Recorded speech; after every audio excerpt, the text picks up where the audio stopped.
Hi guys, welcome back to the new episode of Rising Stars. My name is Roxana, and before I move to the interview, just a little note.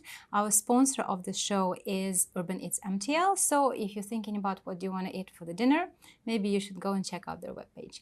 And today I have a very cool actress. She's, I don't know, like very light, very cool vibe. Julie Santini.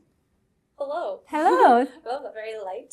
I don't know, that's the impression you give to me. Oh, nice. Well, welcome. Thank you very Thank much. And I always start kind of with the same question, but let's go back in time. Where did you start? How did you start? Was it a kid dream? Was it something that popped up when you were at a later stage in your life? So let's go back in time and then we'll take it from there. Back in time. So it's something I always wanted to do and always resisted. I've always Resisted? Yes. So I always tried to kind of get a normal job, and then I would kind of. It's true. Yeah, I know. I've worked a lot of jobs, and I always kind of ended up adjacent to the arts or in the arts, but not doing the art part of art. How come? I wasn't creative because I was scared. It sounded scary. It sounded uncertain. It wasn't reliable, consistent, all of those things. It's a roller coaster. Yes, it's that. But I mean, a lot of reliable jobs aren't reliable either, especially now. So I would take a job and then be around artists, or I would take a job and I would be doing admin stuff in the arts. Mm-hmm. And then I was working on a shoot, and I saw a sort of day player kind of stumble through the day, and they were having a hard time with the scene, and I thought, okay, so I can do it and fail, and it still might work. I might still get work. And on the last day of that shoot, I had a friend in a scene study class say that a spot opened up mid-session, and I thought, oh, okay, that's a sign. I'll sign up for the class. And I did. And so here we are. Well, it's so funny what you notice, that you were watching the actor through the day, and the actor was also, I guess, like forgetting the lines or whatever. That was exactly my thought when I was in the beginning, doing some background work, and also observing the actors, how they were messing up the lines. Like one take line was different from another take, and that's the moment when you realize, okay, like they made mistakes. And they still got to the place where they got. They're still hireable. Exactly, they're still like, hireable. I'm not hireable. I'm so worried about, am I good enough? Am I worthy of that? It feels like you kind of have to be special. And like, I mean, are we all special? Are we all the same? I guess we are. In a certain way, we are. And so, yeah, I saw someone fail, and I thought, oh, I can try it and fail, and that's okay, because I might still be able to do it. So, and then that's when you started to pursue the acting as a, I don't know, career, passion, Yes. love of life? Yes. And it's still hard to say sometimes. It's a question that, what do you do? And to say, I'm an actor, it's still sometimes hard. Oh my God. It takes so long Yeah. to be okay with that. And I feel like I do things that make it seem like I'm an actor, so I must be, but then that whole thing of... This is so true, because I'm having exactly the same thing. When the person asks me, like, what do you do? I'm actress, but... Yeah, I'm doing all the things, Yeah. but it still feels... I don't know. I'm figuring it out, and I feel like that's maybe part of it, because it seems so... But that's a cool mindset. It keeps you obvious. Open. Like, what do you do? And I feel like people want to hear accountant, something very sure, and it's so unsure that it's kind of, what does that mean? As the follow-up, I'm figuring it out. You took the classes, but I did look at your resume and your background, as I always do when I prepare for the interview. You did a lot of, like, your training list is big. You did a lot of different trainings, and you also did a lot of improv trainings. Mm-hmm. So, and I saw you did also a lot of improv, like performances, or how are they called? Because for me, it's all new thing, and now I'm going to be listening to you and just learning new things After for this, myself. you're signing up for a class. Well, maybe that would be the next step. Why a lot of improv? Is it something that you're inclined to, your comfort zone, or Okay, or it was a No. stretch on the other way. Of course it's a stretch. Okay, so tell a little bit about that. So I wanted to go to theater school. I was raised by, grew up in an immigrant family, and that didn't go to school. And so the idea that I grew up here and McGill is right there, and there's, you know, Quebec tuition, it just made sense that I would go to McGill, or it just felt like a big deal to go to McGill. So going to theater school and pursuing a BFA it wasn't the ideal for my family. And so I did a BA in English, but within the drama and theater profile. So I've always been, like I was saying earlier, I've always been like right next to it, but I've never jumped in. And there are practical classes, like you can take stage scenery and lighting and costumes, and there are on-campus theaters. So if you want to get involved in more practical things, that's kind of an extracurricular you can take on, but ultimately it is a more theoretical degree. And so I did that, and then I graduated, and I had that what now moment, and I was directing a Friends Clown show at the Toronto Fringe Festival. Directing a clown show. Well, we had done it on campus at one of the on-campus theaters, and then we took it to the Toronto Fringe Festival, and that's July-ish. And so I was sitting in a cafe on my laptop thinking, what do I do when I get home? I didn't know what I just graduated, and I was playing with the idea of doing a master's, but it felt like it would have been something to do just because academically it's the obvious next step, but then I also didn't want to go corporate, and I felt like something was missing in my education because I had less practical experience.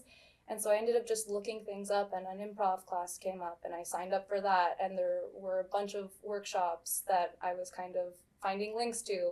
And slowly, I kind of just followed that curiosity. And then I would meet people at these workshops who would suggest something else, whether it be a movement class, or one of the teachers at Montreal Improv at the time was taking mime classes. And so I thought, why not? I'll try that too. And so I started taking mime classes Friday morning. And so I just kind of followed workshops that I thought would give me the practical training that I might have gotten in a more professional program, but I didn't. And so I tried to fill those gaps in myself after I graduated. And so those improv performances that happen, I think there are a lot of them happening in Montreal, because I see you there, I see a bunch of other different actors there that I'm familiar with. What is it? Just explain that to, the audience who might not really know what is it, and to me, because I don't really know what is it neither. So is there a scenario, or is it completely improv? Is there a theme? Like, what is this genre, I would say, of an art? Well, it is improvised. There's no script.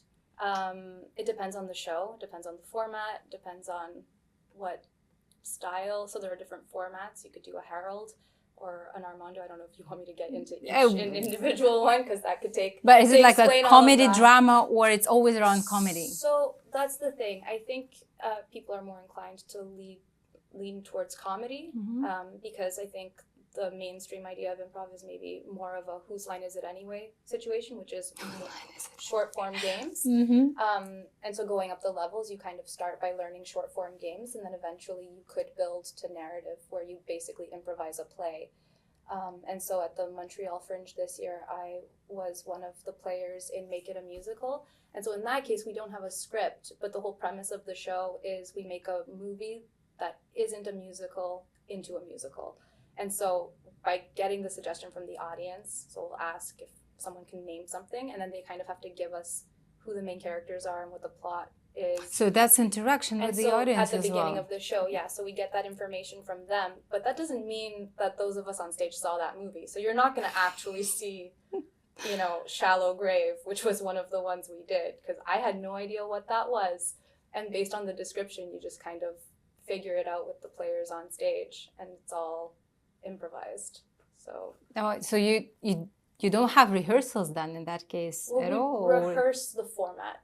So in rehearsal for a show like that, we'll take shows that have been turned into musicals and practice kind of building that story in a rehearsal. So something like Legally Blonde that has been turned into a musical, we might rehearse on something like that, because it's not a suggestion we would take.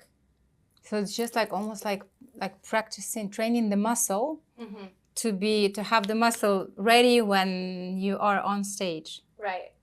And musical is, another stream you can take, because it does help to have an improv background and a narrative improv background, because you are building a whole show. Like, the whole story is getting developed. It's more narrative based, and you learn song forms. So if you are curious, you can go to, I think it's Musical Improv Montreal. And they offer drop-in free workshops. It's Adina Katz is the founder of that. But how do, so the musicals, because you need to know the lyrics, you need to learn You the invent the melody. lyrics. So you learn the song forms, so the kind of structure, and then you improvise the songs. Oh wow, like in my head is like, how can this, because for me it was okay, like film, theater, next level, musical theater. Okay, then there's a whole different other level of musical improv, when you need also to act and to sing and to, I don't know, invent on the fly. Well, respect to you, I mean, in doing that kind of form, because it's indeed a whole different, more complicated form. It doesn't always go well. Well, did you have what, there like, are when rough shows? Rough shows, but what is the rough show in this case? When people don't laugh, you don't get the connection with the crowd? No, I guess maybe we're not listening to each other very well on stage, or offers are being dropped. We're maybe not making things important. So in kind of like in a scene, right? If you're saying something, what I'm saying, more text-based work, you want everything to be important, right? So your character has an opinion about each of the things that they're mentioning. And so having those elements in improv, you have elements that get proposed and you have to kind of yes and your way through it, but they also have to be important. So you are building relationships in real time on stage with your scene partners, while figuring out who each of you are, because you don't have characters assigned to you. But that's also what interesting, when I'm listening and thinking at the same time. So when you think about the theater, usually people would have, like, I don't know, 5, 6, 7, 8, depending on the amounts of rehearsals. So that's when also the whole connection with your stage partner is built, and the chemistry, ideally good chemistry always. But when it comes to this improv show, that's still the show when you really need to be very reliable and play off your stage partner a lot of the energy and the words, and be kind of on the same wave somehow. But like, you don't have 8 months of rehearsals. Well, that's where the rehearsals come in, though. So you build that rapport, right? And so in rehearsing together, that's where you kind of build that connection as a troupe. But how many rehearsals you have before you, like, going into the real show? It depends. Sometimes it should be more. Often, I always advocate for more is better. I personally like having more rehearsals, but I could also just be my own More, feeling. What is your, as an actor, what is your comfort zone type of the character? Comfort zone type of character? Yeah. My comfort zone type of character. I mean, I get sent for moms a lot. So if we're talking about like what our types are, kind of a thing, right now it's just I get a lot of moms, or I get teachers a lot. So I think there's something about me that lends itself very naturally to those energies. Sort of more, I guess, nurturing, caring kind of energy, which is odd because I'm a quirky, ridiculous mess. That's so funny, you know, like, because I often ask that question because it's curious to see, and that was actually my next part of the question, how much those roles that you usually are booked for, casted for, how close they are to the real Julie.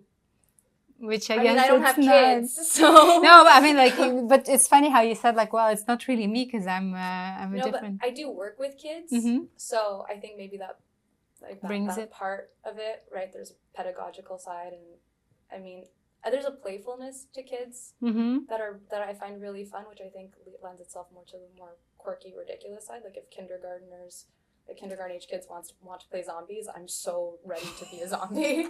Like, please make me a zombie. Like one of the Make It a Musical shows we did was Gremlins, and I just really wanted to be a gremlin. Like, I came on and I got endowed as the mother, of course, and then I was like, I really just want to be a gremlin. And then the one that before the night or after the midnight. Well, they killed me as the mom, and I was like, yes, I get to be a gremlin now. So yeah, I mean, But do you have any specific character that like you're thinking, okay, this is my dream role or character or like profile that you would really want to play? I mean, I think in a dreamland, a recurring kind of procedural role would be really fun. Let's manifest. Let's Let's manifest. manifest. Okay. Let's manifest. Just give me the good juju. I think that would be really fun. I mean, you're right. If I'm manifesting, I can't say that it's far-fetched because then it is far-fetched. When it happens. When it happens. I think that could be fun. Something comedic would be fun as well. I like to play. In terms of dream roles, I find it interesting to play a character that does things I wouldn't do because it makes me discover that internal muscle isn't strong in me. So I find it hard to get there. And that by playing those characters or trying to empathize with what they're going through, it kind of unlocks that part of me. So for example, if I struggle with advocating for myself or standing up for myself or negotiating, and in a scene study class, I'm given a character who's very like, no, but this is what's right. I have a hard time playing that because I'm not good at it in my real life. I'm not good at, saying, no, this is my route. I'll just take, that's the base. Okay, I guess I'll take that. But I know people who are just like magicians at saying, no, this is what I'm worth. And that person will pay it, but I don't have that muscle to be very confessional and don't underpay. No, I'm kidding. But I'm not good at that, and so I don't know how to do that in a way that I feel like you probably are very good at this. You will be surprised. Really? No, I'm sorry. I'm terrible at that. You will be surprised. Really? No. Okay, interesting. Though I love playing not villains, but like harsh, like straightforward kind of character. I love, and I swim like a fish, I guess, in the water in that kind of character, even though in real life I can be direct, but like going and negotiating or pushing back or no. Because you come from the corporate world, I right? come from the corporate world, that's the thing, and it's my mom was always telling me like you're not $100 couture to be liked by everyone, like just go and say and speak up. It took me very, very, very, I would say 30 years to get to where I am now, to be able to sometimes, to not always, sometimes I'll just mumble and I can move on with that one. I'm sorry. Yeah. Oh, is this inconvenient? Okay, I'll be over here. Kind of. Sometimes I can, but it took me very, very long time to get to where I am now, to be able to speak up sometimes for myself. So you'll be surprised. So I find that tricky still. So that finding that inner strength to do that, to I guess basically advocate for myself, but also in a way that works, right? Because the way I do it isn't tactful. It tends to seem messy and unsure, and so you can kind of smell my fear if I try to assert myself. So then that, if I would say, what would be the role that would stretch you the most as an actor? Would it be something around that? Someone fierce, someone who's a go-getter and just doesn't take no for an answer. Because I'm kind of like, oh, really? Okay, sorry, bye. But do you already have the opportunity to get a role that is anyhow close to this? I mean, I haven't booked any of those. I tend to be like someone who's kind of like, very shy, kind of. Yeah, but I am. That's my default. Like I am shy, and that's why it took me forever to say, okay, I'm gonna give this a try. And that's why I felt the need to do things like improv. It looks like I've done improv a long time, but I hugged the backline for so many years that, it's like, I'm not going to be the first one to start the scene. I'm not going to, it's not, how do I say this? Like, even in that, I would sign up and I would just be like, okay, well, I showed up. That had to be enough that time, and it's like, oh, get in there, like, don't be shy. And I'm like, well, I am. And it took me forever to try, and I think that's where, because I feel like this is where we're going, and that's part of what the whole stand-up attempt is. I come and go. Like, I tried it 10 years ago, and I did it a handful of times, and then I went, okay, because there's something about improv where, there are people on your team who could save you. Like, if you start to tank, they can swipe the scene, or they can deliver the line that makes everything make sense, because sometimes it's just it's not making sense between two people, and someone will walk in, say one line, and all of a sudden it's like magic, and it makes sense. Like a glue. Yeah, whereas in stand-up, it's kind of just you. Because I was just about to ask, because you've done stand-up now for just a few months. A few months. I'm very green. I'm figuring Well, it out. I'm greener than you because I've done it twice, and it's so freaking scary. But you saying that you're a very like shy person. Yes. Still, you went for something that is super scary. Yes. That will stretch you as hell probably. And I mean, I follow you on Instagram. You keep doing, like, you keep showing up despite the fact that I don't think it gets easier from one to another. It's still the same scary. Yes. So how did you get into the stand up? Because it's a whole different story. So, and like the Instagram thing is part of it too, because I don't post, and that's a whole thing. It's all like, anyway, I'll start over. Let me start over. How did I get into it? So I was in the scene study class. I was taking straight on scene study classes for up until January-ish, because then as you saw, I take a lot of workshops, and sometimes I take too many workshops and it gets overwhelming. I don't know when to stop. And so someone who was in a different group was a stand-up comedian, and slowly stand-up comedians kept entering this scene study class, and so you'd have a group that there would be 4 stand-up comedians, and so they started to kind of come in, and he started teaching a class last September. The stand-up comedian? Yeah, so this is Rodney Ramsey. Started a class called Joke Club at the Comedy Nest, and I saw that go through, and I ran into him at one point. He mentioned he was trying to teach this class, and I thought, that sounds interesting. And I didn't do anything about it. And then he offered it a second time. And so I thought, I'm going to think about it. And then I said, no, if I don't do it now, I'm not going to do it. And so I put my credit card number in. And then that's how I ended up starting stand-up in March. And the class ended May. So it was it's a 7-week class. And it's a really nice group. It ended up being, I think, that's part of the not prepared questions. So you did. I'm just curious now. That's also for myself, as you and me were a little bit. Sign up. maybe. That's what I want. So, like, how does because I know how the regular acting class looks like. I guess it may deviate from acting coach to acting coach depending on the technique, approach, etc. But more or less, like, it's clear for me. What is the stand-up class? How does it, like, are you taught how to write the jokes? Are you like, what is part of that class? That's maybe I'll sign up. Look at that. So that class specifically, I think it depends on who's running it. I imagine different people would run it in a different way. The way that class worked was you kind of prepare 3 to 5 minutes, depending on the week, depending on how many people were there, just so everyone has time to go. Generally, it was about 3 minutes, so you come in with 3 minutes, and you do it in front of the class. So you're kind of, it's almost open mic style, but in a very safe environment where everyone's kind of in the same boat. And you get feedback immediately, and sometimes your peers would have a nice punch up for a joke, and you can either work the same 3 minutes the whole session, and it's building up to a showcase where you do 5 minutes as a final kind of graduation show. And so you can either do, and then each week there might be a challenge, so it could be roasting. So you get paired up with somebody and you have to roast each other the next week, or one-liners. What is one-liners? One-liners is just kind of set up punch. So instead of, some comedians are more storytellers in the way they develop their acts, or observational. Some people lean towards crowd work. One-liners is really set up punch.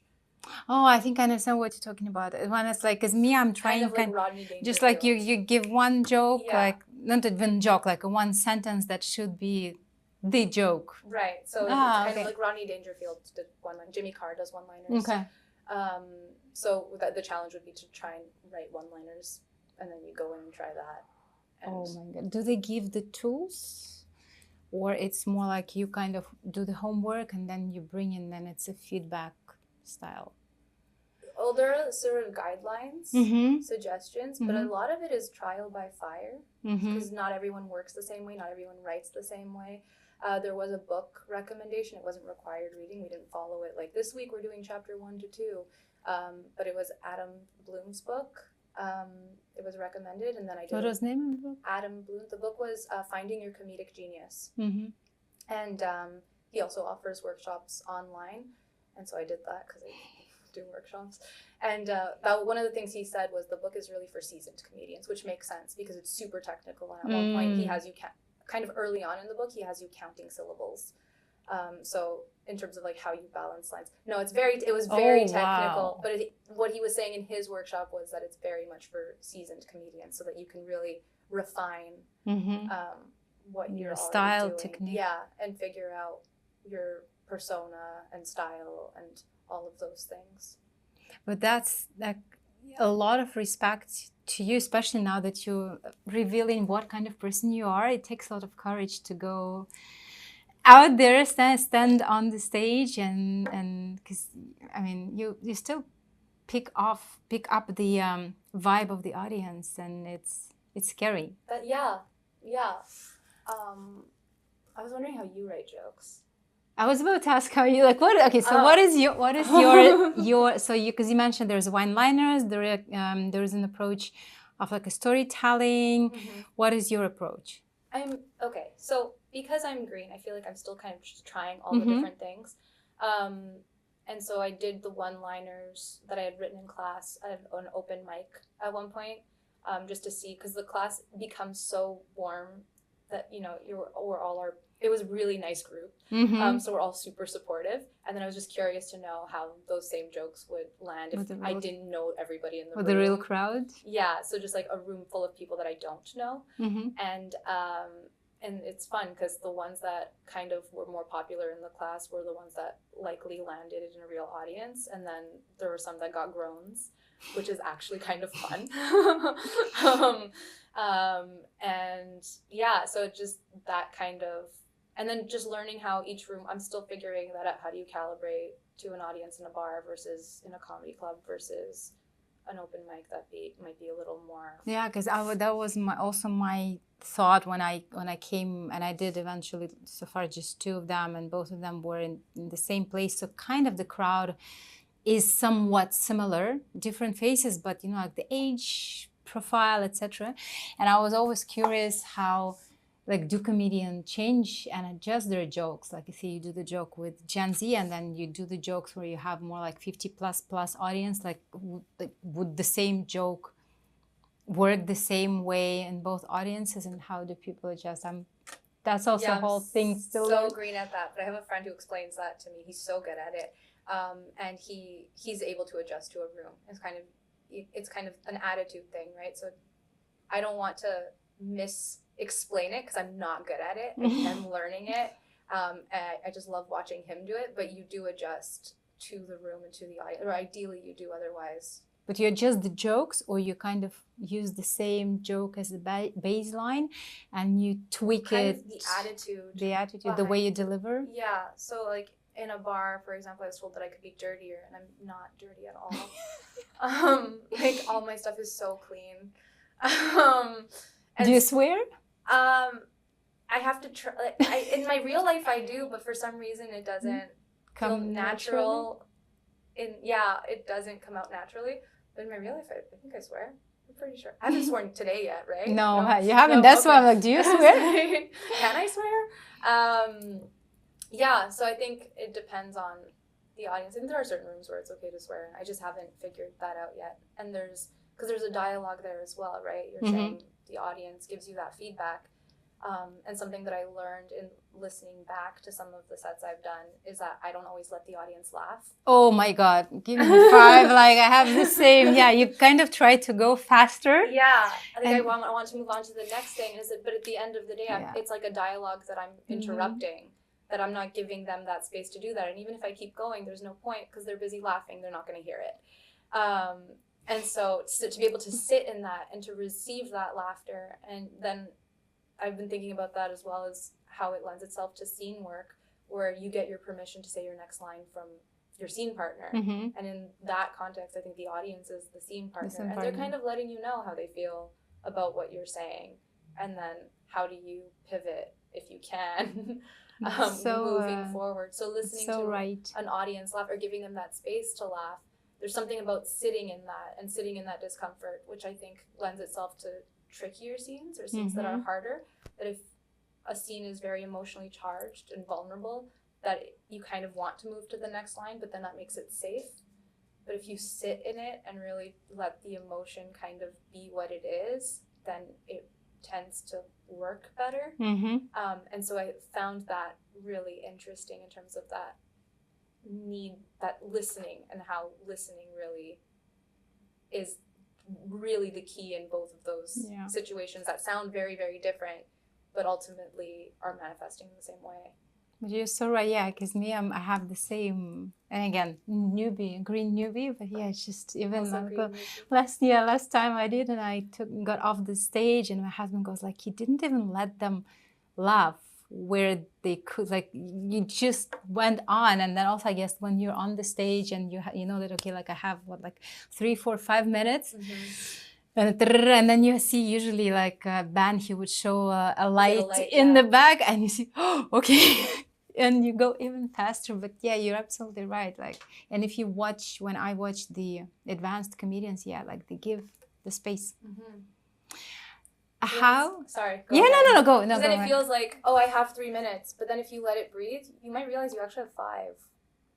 If that you're letting that space happen, right? So, like, what is time in those situations? Because that same 3 minutes could maybe be 3 minutes if no one's laughing. But if people are laughing, it could potentially be 5. Yeah. No, that's absolutely right. But that's, I guess, that's what we're learning with the experience. How does it? Because you did a lot of improv. Stand-up comedy is another thing, and you did not just me. I just went. You did also the classes. You had a good foundation base to start with. How does it help you as an actor? How does it build it? You mentioned a little bit right now that whole similarity between scene partner in acting as such, and your audience being your scene partner. How else does it help you as an actor? Anything else? I feel like in all the cases, it's trying to figure out, and not trying to figure out, you actually just have to do it. And I find it still so difficult, but there's a surrender and a letting go and a trust, and a lot of it is self-trust that I'm figuring it out in all of those. So I guess a presence, that if you're present and you're not thinking about, oh, what's my next joke, because I feel like that's obvious. If you're thinking about the next thing you're going to say instead of just being in the thing you're saying now. And in a scene, it's the same thing. If you're thinking of your line, the camera catches that. The camera knows that you're not in the scene with your scene partner. It knows that you're trying to remember your line.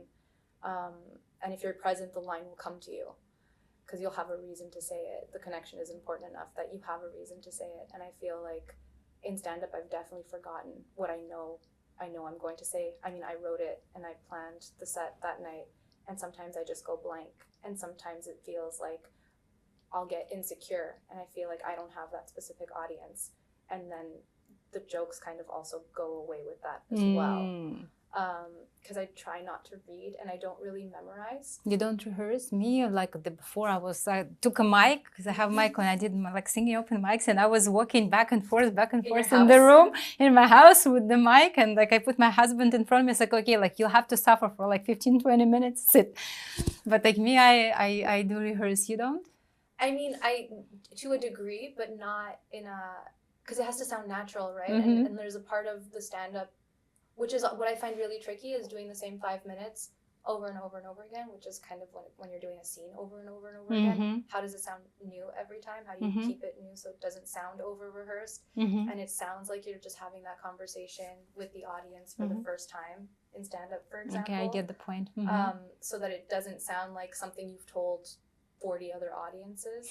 And that's something that I'm kind of working through, because I'll get sick of myself and I already said that, but they didn't hear it. It's new to them, potentially. And so how do I keep that fresh? And then I guess part of it is also adjusting to the room and knowing that it's going to be different in each room. And if I'm adjusting to each room, then it is like I'm saying it for the first time, because I'm saying it to them for the first time. So to make that moment itself special, that it's not about the 5 minutes and taking that same 5 minutes. It's about how that 5 minutes resonates with this group of people or this one singular audience, because they kind of become they kind of become one, especially if you can't see anything. You're just like, I just see darkness. You what was the role, and I mean you've done already quite a lot of like film, TV, you did also theater, right? A long time ago. I did more recently a lot less theater. But you did a lot of improv. What was the role that left a trace in your heart, and why? A role that left a trace in my heart. Interesting. Okay, so being a shy kid who wanted to but didn't want to. It's like that push-pull has always been there. I did the nativity scene at the church, in the church Christmas pageant when I was 7, and I did not want to do it. I was kind of like pushed into doing it, and I did not want to do it because I was shy and scared. And I had to be all the innkeepers and a prophet and one of the 3 wise men. And so when I was running from each corner of the church where each inn was, and I had to get there before Mary and Joseph got there. And so I thought, I get to run in church. I was taught not to run in church. And I think that whether consciously or not, I realized that there was a freedom in that there are rules, but sometimes rules can be broken. And this thing that I was really scared to do, I ended up having a lot of fun doing. And so sometimes being scared isn't a good enough reason to not do it. And I think that stayed with me enough that the feeling didn't go away. And I don't know if it's because I was 7, which is, I'm not completely, contaminated by society yet. I'm still a kid and playful. And to feel that unlocked, it's, I guess, always chasing that feeling. And there's a part of me that wants to go back to that. And that's why I'll keep trying things that freak me, can I swear? Yeah. Freak me the fuck out. Because it doesn't feel good.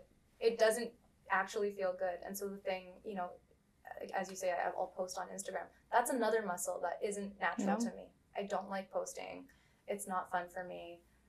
But I've been told, oh, you have to let people know what you're doing. And there's a part of that that's, I guess, fear of being seen. And so to be doing these things that are so rooted in vulnerability and allowing yourself to be seen, or I guess to take responsibility, doing things that feel vulnerable to me and allowing myself to be seen, that's a muscle that I'm trying to strengthen.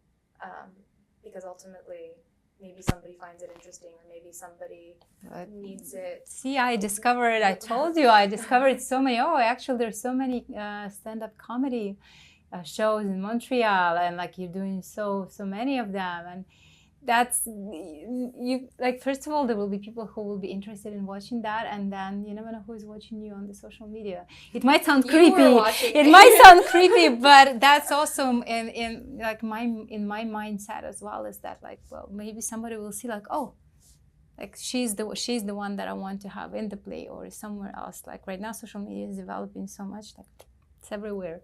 But even just developing that, like, that's how I found out you were doing stand-up. And I thought, oh, so cool.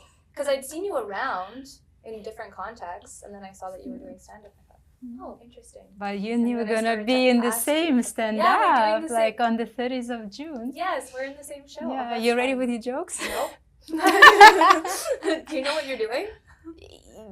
Yeah, kind of. Oh, well, I'll need to decide to choose, because that's the thing. Like I was talking to one of the guys. He's I guess an advanced stand-up comedian, and he told me that actually that we can discuss as well. I want to hear your point of view, what you heard as an advice.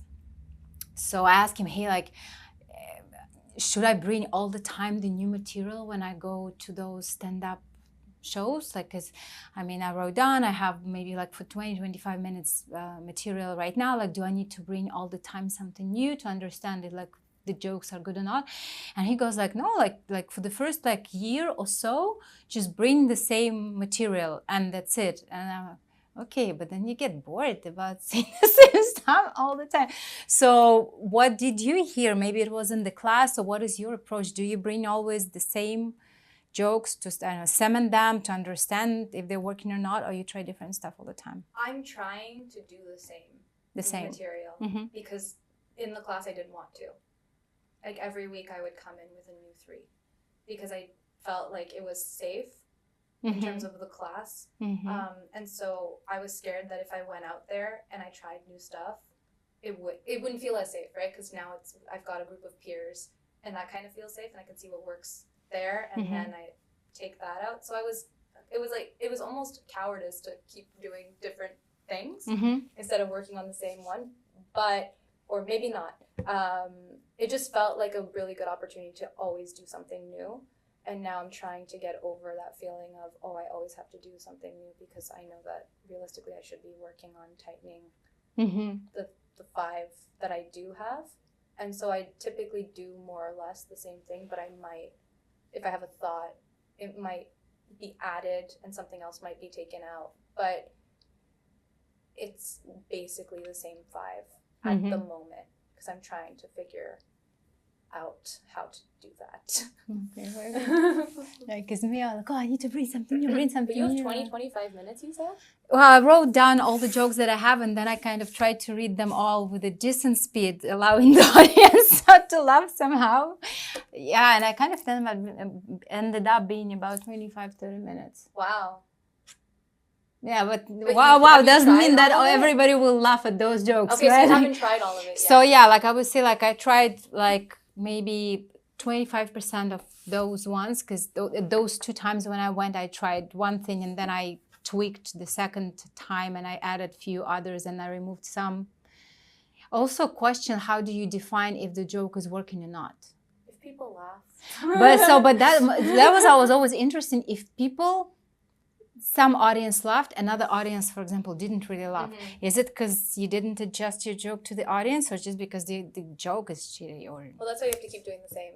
You're right. Same set. Well, maybe I'll bring because this. Because then it's like you're playing the odds. Like how many times are they not laughing? Because if they laughed once, maybe it was the delivery second time, or maybe it didn't resonate with that. I don't know, but that's why I think that's why you kind of want to keep doing the same 5. I'm still figuring it out. I'm learning. I'm green. But yeah, and so I'm trying different rooms as well because those rooms attract different types of audiences, and so that's a whole it's a whole big stream. That's what I'm also discovering. So you're gonna start. I'm gonna see you around a lot this summer. You're gonna sign up for all the different. Yes, I should. Yeah, it's just the courage, to your point. But kudos to you, honestly. Well, kudos. You're doing the same thing. Not yet with that frequency that you do, but yeah, maybe we'll start this when it's next Monday, June 30. Yes. Yeah, next Monday. So that's so fast. Yeah, exactly. Yeah. One more question. So you had, as we just discussed, you really were taking a lot of different workshop, which is great because then it gives you layers of experience, learning different techniques. And then eventually, once you get the role, you get the part, you're stronger, you're more prepared. Any specific technique that stood out for you from the different workshops that you did, or any specific trick or tip that you learned from that's like, oh, this is genius, that will help me? I think more physical workshops, whether it be physical theater or movement workshops, are very helpful because your whole body has to be in the scene. If you're angry, you can't just be angry from the neck up. Like it does something to your whole body to get angry. And so developing a physical awareness, like I'm not a dancer or anything by any means, but I do feel like when I'm ignited or not kind of a thing. I know when I'm kind of not all in a scene, and then sometimes I don't know how to get there, but I know that usually it's a physical thing, because those emotions you'll feel them throughout your body. You won't just, so there's a lot of neck up acting that I think can happen if you don't have a more physical awareness, and I think that lends itself very, for me anyway, and I think that's also why I get, even in stand-up, I'll get physical, or in improv I tend to be physical as well, which is why I'll get excited about playing a gremlin that I can like crouch and be weird, so I think movement, otherwise things tend to feel the same. Mm-hmm. But with movement, it can go in different places. I feel like it gives me more availability and flexibility. Oh, that's true. I've never done a lot of things yet. So I guess that's an interesting one also to try to at some point of time, because I've done only the on-camera acting, and that's pretty much it. Another question. So, what was the role, like any fun or any cool or any experience from the set that you, when you go back, you think, oh, that was a cool one. I love that one from the set. A role? Yeah, because you've done feature film, you've done. I mean, I find it fun to, like, I have a friend who will often include me in shorts that he writes, and he'll let me do like kooky weird things, like play a fortune teller. That's a little bit like, oh, special. And so I think stuff like that, where you get to, where I'll get a chance to really just play, and it doesn't feel like someone's trusting me. Like in that regard, he says, oh, there's this crazy character and like you'd be great for that. And so to be seen that way and to be given that permission to go absolutely insane, I feel like those feel really good. It's when you have the freedom of like, yeah. okay, you and kind of and, have the script, but your trust, interpretation, there's like sort of trust, because sometimes I'll be brought in for something and I'll feel like, oh, I know that they chose me, but can I do it? Whereas when it's a more like out there character and like I was thought of for that, I'm just like, thank you. no, that's cool. But it's great that you had already the opportunity to you were given the opportunity to have that freedom of, yes, okay, you have the script, but then yeah, or it was kind of like, it doesn't have to be the same lines. I trust you to. I'm like, oh, what? that's cool. I'm just like, what? And I was like, can I change this? And he's like, yeah, totally. Like, can I say that? What if I? And yeah, do whatever you want. I'm like, oh, okay. And I feel like that's a lot. To like have that kind of freedom to collaborate creatively, which I guess comes from trust. Trust, yeah. That feels really good. But because sometimes I'll get, and sometimes a lot of the time, I'll get on a shoot and think, oh, I don't know if I can do it. I'm like, I'm here. Why am I here? Well, I don't know. They obviously think I can do it. I'm like, but can I do it? So it goes back. We kind of went full circle where I saw that actor kind of flub lines, and I thought, oh, even if I fail, I'm here. Hireable. I'm still hireable. Hireable. I love the word. I never hireable. Well, cool. What's next for Julie? I'm gonna try and figure out the stand-up thing this summer. I think some open mics and figure out what we talked about in terms of like, how do you calibrate to different rooms, and what is my style and persona, because that's a whole other thing that comes up with that as well. Very similar, I guess, to typecasting. Like, what is your type? And people want you to figure that out, whether it's a thing or not. And then there's a persona that goes with stand-up as well. Like, is your thing that, you talk about bad... I mean, I don't know. I'm figuring it out, which is what I'm saying. So yeah, I'm going to try and do my reps in that world. Now that I've said it out loud, I have to do it. You have to, There's an accountability. Exactly, yeah. Like, there's an accountability to it now, so... I'll keep poking you on Instagram. So when's your next... I know where your Instagram is, too. But yeah, maybe like we're going to do one next Monday, then maybe we'll see you at any others, because I want also to try other stand-up shows, so I might come to you for an advice or some connections. What do you talk about in your set? I don't know, maybe it's a corporate part of me, a structured part of me, but I guess I'm the storyteller in your stand-up comedian typecast, because I like the story to be somehow connected. So I would have like either choose the topic, and then I go within that topic, like, right? So somehow I'm trying for the jokes to be connected. Maybe it's not like that, my old mindset of a PowerPoint presentation when one needs to be connected to another.